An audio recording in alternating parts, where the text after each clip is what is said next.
There are creatures in the ocean that don't just haunt the deep, they haunt the minds of those who see them. Legends say some carry curses, omens of misfortune, monsters of the abyss, ghosts of forgotten waters. Are they real? That's for you to decide. But if you ever meet one, don't say you weren't warned. Let's begin.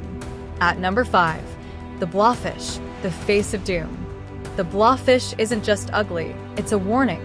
With its gelatinous, drooping face, it looks like something that melted away from reality itself.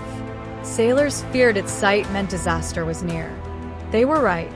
In 2003, a fishing crew caught one off the coast of Australia. Hours later, their ship's engines sputtered and died, leaving them stranded in the open sea. They had no choice but to abandon their voyage and radio for help. A fluke? Maybe. But strange accidents seem to follow those who drag a blobfish from the depths, and those who tempt fate often find the ocean has a way of striking back. At number 4, the Sarcastic Fringehead, the mouth of madness. There are fish that fight, and then there's the Sarcastic Fringehead. This isn't just aggression, this is something else. When it feels threatened, its mouth expands into a monstrous, gaping horror, stretching far beyond what seems possible. It's like a portal to another world, a warning sign carved in flesh. Some say these creatures guard lost treasures, lurking within shipwrecks, protecting cursed gold with their unholy jaws. Others believe they don't guard treasure at all. They guard something much worse, something that should never be disturbed. At number 3, the Frilled Shark, the ghost of prehistory. This thing hasn't changed in 80 million years, probably because nothing wants to mess with it. With its long, eel-like body and 300 razor-sharp teeth, the frilled shark is a living fossil, a monster that slipped through time.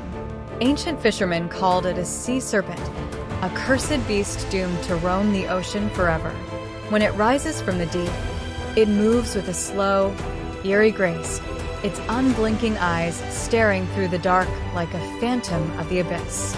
Some say the frilled shark is a relic of an older world, a time when monsters ruled the seas. And perhaps some of them still do. At number 2, the anglerfish, the lure of the damned. A light in the darkness, a beacon in the deep. But this is no rescue, it's a trap. The anglerfish dangles its glowing lure, waiting for the curious, the desperate, the lost. It doesn't chase its prey, it summons them.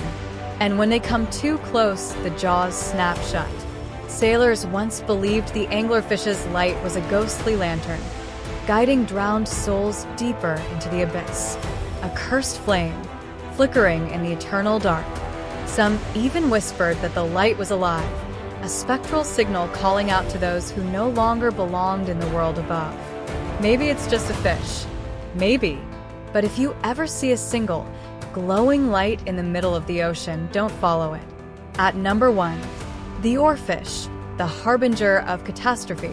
For centuries, people whispered that the oarfish only appears before disaster. In Japan, it's called the messenger from the sea god's palace. And every time one washes ashore, something terrible follows. Earthquakes, tsunamis. Coincidence? Maybe. But when several oarfish appeared along Japan's coast in 2011, just months before the deadly earthquake and tsunami, people weren't laughing anymore. In some cultures, the oarfish is believed to be a guardian of the deep, surfacing only when the ocean is disturbed by something immense, something beyond human understanding. When the oarfish rises, something is coming. Some say the ocean is full of mysteries. Others say it's full of warnings. Maybe these creatures are just deep-sea oddities, or maybe they're signs of something we aren't meant to understand. Either way, the ocean doesn't give up its secrets easily. Would you dare dive into the abyss and see for yourself? Let me know in the comments. And if you want more haunting tales from the deep, hit that subscribe button before something else finds you first.